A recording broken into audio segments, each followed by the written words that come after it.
Estamos de volta, Família Projeto de Deus, hoje conversando sobre a educação sexual dos filhos. E a gente quer começar esse bloco com uma participação que chegou aqui pelo WhatsApp. Pelo programa de hoje, o católico é um castrado, um santo que o outro, um mais santo que o outro. Ninguém faz sexo. Ser hipócrita é ser cristão? Essa é a pergunta do José Paulo Pereira Fonseca Tavares, de São Paulo. O que você acha, Helenice? Oi, José. Adorei sua pergunta, sabia? Porque essa pergunta é uma pergunta que pode ser de tantas outras pessoas. Então, eu já vou te garantir que ser católico não é ser nenhum castrado, não. Muito pelo contrário. A gente só está querendo, José, propor para as pessoas que existe uma beleza de se ter relação sexual não buscando o próprio prazer. Quando eu me masturbo, eu estou sendo egoísta e buscando o meu prazer. Quando eu tenho relação sexual com meu marido, eu estou proporcionando a ele, fazendo o possível para que ele se satisfaça e ele seja feliz. Você entende? Então, olha, eu sou mãe de 8 filhos, eu não sou castrada. Então, assim, eu sou muito feliz no meu casamento, faço o método Billings, sim, e posso te garantir que com o método Billings você tem uma relação sexual muito melhor do que essa vulgarizada e essa industrializada. Essa é a verdade. Eu acho até ele coloca, né, ser hipócrita é ser cristão. E, na verdade, o que a gente está querendo mostrar é a outra face. Né? Jesus fala assim para a gente, mostra a outra face. E hoje, o programa de hoje é isso, a gente quer mostrar uma outra face, que existe uma coisa muito melhor, que existe uma sexualidade muito melhor, quando nós obedecemos a Deus e à igreja. Então, se um dos mandamentos é não pecar contra a castidade, e eu sinto no meu coração de obedecer a Deus, porque eu sei que Deus coloca o que é melhor para mim, eu vou obedecer com alegria. Quando a Helenice falava, inclusive, né, sobre a masturbação, um homem que se masturba, provavelmente no seu casamento, na sua vida sexual, conjugal, ele vai ter grande dificuldade, porque se ele aprendeu a ter prazer sozinho, ele não vai conseguir sair de si para se doar, para esperar o tempo da esposa, porque a gente sabe que o tempo é diferente, né? Então, acho que é mais ou menos por aí, né, Ju? Sim, a gente está falando da sexualidade, né? Da liberdade da sexualidade. E a liberdade da sexualidade é quando ela tem sentido, né? Perfeito. Porque senão ela vira libertinagem, o que é diferente. Exato. Então a gente está dizendo que o sexo ele é bom, ele é criado por Deus, né? E ele tem que ser feito com amor, tem que ter sentido, né? Senão ele não tem por que existir. Senão vira um vício, né? Exatamente. E nesse sentido, Gabriela, como é que a gente pode falar para os nossos filhos da importância da virgindade, de guardar para o casamento, de guardar, como é que você trabalha isso?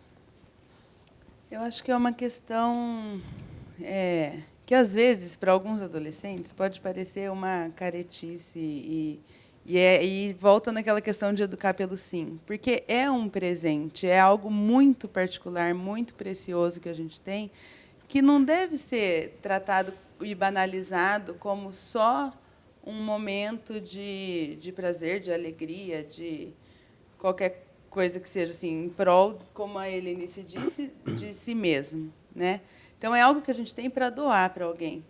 E para a gente doar tem que ser alguém muito, muito precioso também, né? Para a gente é um ato de confiança, de será que a gente está... acho que é até um assunto para tratar com os adolescentes. A gente quer viver esse momento, a relação sexual, mas a gente está preparado para as consequências dela? Perfeito. Né? As consequências pode ser um filho que aí é uma consequência abençoada, ainda que na adolescência, a gente sabe de todas as dificuldades, não vai ser uma coisa fácil, mas é uma graça, mas pode ser também uma doença. E no programa Teen Star, que eu já falei, também, quem tiver interesse procura, que vale muito a pena. É Teen Star. Teen Star, Teen de adolescente, Star de estrela, em inglês. É um programa internacional, já tem em mais de 40 países, é um programa do governo, do Estado, de alguns países, que eles viram que realmente pela castidade a gente ensina muito mais do que pela virgindade. eles falam que tem o pessoal que ensina por uma questão normativa. Então, pode, não pode, pode, não pode, pode, não pode. Tem os compreensivos. Ah, mas se você estiver muito apaixonado, se seu namorado for uma pessoa muito boa... Então, a gente tem que ser personalista, eles ensinam lá. Então, eu tenho que tratar aquela pessoa, qual é a história de vida dela, o que ela aprendeu na casa, como é a família dela. Então, para os meus filhos, eu sei como eu vou tratar. E cada um sabe como tratar o seu filho, como ele é, né? E como explicar isso para ele. E depois você trabalhar a beleza do amor, né? Pode falar. Eu queria perguntar, Sim. ela falou aí de programas de governo e tudo, né? E a gente tem o Então, sexo seguro. Sim, O que é sexo seguro? Então, que a gente vê tanto, porque os nossos adolescentes e jovens estão sendo bombardeados por isso, né? Exatamente, Sexo que seguro. diz que o MEC e o Judiciário estão querendo, desculpa a expressão, enfiar de goela abaixo dos nossos filhos e em nós, né? O MEC, ele elaborou uma cartilha, que, além da cartilha, ele distribui os preservativos nos colégios. Então, uma criança, um adolescente, um pré-adolescente, que pega esse preservativo, de uma ingenuidade tão grande imaginar que um adolescente saiba usar um preservativo. Porque o adolescente, na pressa de ter aquela relação sexual, ele vai colocar aquele preservativo de qualquer forma. Sou totalmente contra o preservativo, mas só estou explicando de uma forma humana. O adolescente vai colocar de uma forma muito rápida, aquilo vai se romper e possivelmente ele vai engravidar a menina. E além disso, o que o governo está querendo propor para os nossos filhos, e que a gente tem que falar não aceito, pôr a mão mesmo, falar não quero. Eles querem que os nossos filhos se viciem na relação sexual, e mesmo quando eles não estão com preservativo, eles continuam tendo relação. Então, vem as DSTs, eu estou cansada, assim, recebo muito no meu espaço, tem um espaço voltado para os adolescentes, eu recebo muito adolescente que é viciado em relação sexual, só a relação sexual, ele se apaixona por uma menina, e a menina depois não quer saber dele, e a mesma coisa isso com as meninas. Então, não é sexo seguro coisa nenhuma, porque o índice, né, de DSTs tem aumentado muito, o HIV também tem se proliferado. Então, é uma falácia que o governo fala que está dando certo essa imposição essa imposição dos preservativos, na realidade. Bom, a gente, para resposta a isso, a essa propaganda toda, né, a gente tem algumas dicas que a igreja dá para a gente viver a castidade. A resposta para isso tudo é castidade. Se você é solteiro, em qualquer situação, você é chamado a viver a castidade. E mais especificamente no caso do solteiro aí, ó, vida de oração profunda, participação da missa e da comunhão eucarística, devoção à Santíssima Virgem, grande modelo de castidade, São José também, seu castíssimo esposo, vigilância em relação a tentações, fuga das ocasiões mais prováveis de queda, busca da confissão sempre que for necessário. Então, aí umas dicas para a gente viver a castidade. No estado que você se encontra, solteiro, casado, viúvo, no estado que você se encontra. É por aí, né? Juliana, você que é catequista, é isso que você ensina lá para os seus catequizandos? Claro, é isso mesmo. Como eu já falei aqui, o ensinamento tem que ser, você é um templo sagrado, né? Desde pequenininho ali na pré-catequese. Seu corpo é sagrado, né? Seu corpo é presente de Deus e ele tem que ser, realmente, tem que ser, a tua vida tem que ser uma experiência maravilhosa cuidando desse corpo que Deus te deu. Então, hoje, por exemplo, quando meus filhos começaram a ficar adolescentes, eu dava palestra, né, com a Bíblia, ia no grupo de oração, dava palestra, e aí eu via pessoas que colocavam, amigas minhas, os filhos com 15, 16 anos, colocavam o preservativo na carteira, né, do filho. E aí, os meus filhos crescendo, gente, como é que é a atitude que eu vou ter? Aí eu falei, bom, se eu sou pregadora da palavra, vou dar palestra, vou falo sobre a castidade, o que eu vou ensinar para o meu filho?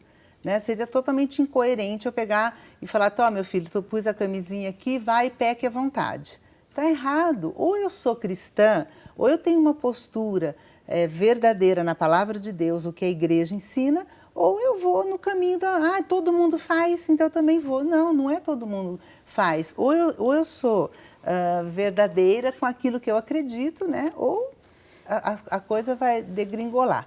E aí eu cheguei para o meu filho e falei, olha, a gente sabe que as pessoas fazem isso e tal, mas eu vou dizer para você, eu vou te ensinar o caminho que você deve seguir. Você deve viver a castidade, né? A abstinência sexual até o seu casamento com sua esposa. Nossa, mas que coisa retrógrada. Não, eu estou falando aquilo que eu acredito, que é aquilo que me fez feliz, que é aquilo que vai fazer também você feliz.